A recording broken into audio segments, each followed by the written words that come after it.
countries. What we're trying to edge towards is like a place where we can agree. I think it's always important that we try and find something that we can agree on. I think we're agreeing that if opinion polling shows sustained support for independence, that would be a trigger for you and the UK government that an independence referendum may be forthcoming because of that. Is that roughly where we're getting to in this? Yeah, we're looking for sustained polling.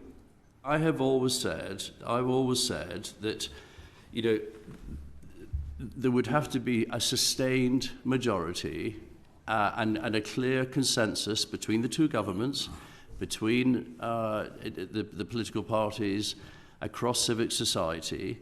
There would have to be that sustained majority for there to be another referendum. And I think what we have to look now at where we are in terms of democracy.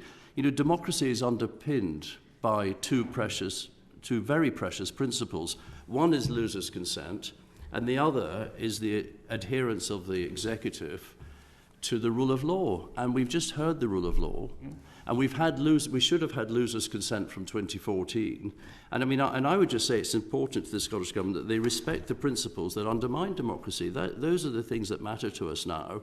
And we've just very clearly had the rule of law in a unanimous and an unequivocal way spelt out to us. I think the problem for the 50% or so people who support independence in Scotland is that I think this view that democracy is not frozen, things move on, things change, like, for example, all the things that were said at the conclusion of the last independence referendum, and all the things Scotland was going to get and all the things we were guaranteed that would happen. Now, a lot of that didn't.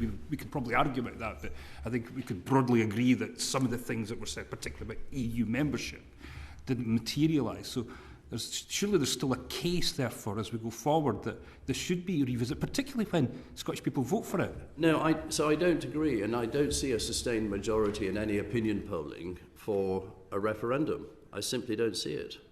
And I don't take the idea that you can cherry pick out of a manifesto the one thing you think everyone voted for. I don't believe that is what they voted for. So and I would take it one stage further, as I said in the House of Commons last week.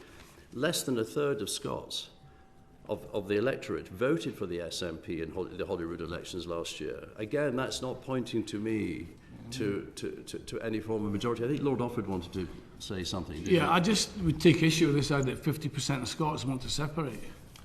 Well, the last opinion poll shows 51%. But what about the voting? What about actual votes? Over the actual voting we've had. Okay? This is not what we're trying to get because towards. we're in a voluntary union since 1707 between two equal nations, negotiated on commercial terms, not at the point of a gun, which means that either side can leave at any time. Yeah. The reason why they haven't left in 315 years is because it's been the most successful union economically and politically. Now, in the 2014 referendum, 3.6 million Scots voted of the 4.3. 84% turnout, the highest ever seen, except for in Australia where it's compulsory to vote. 2 million voted to stay, 1.6 to leave.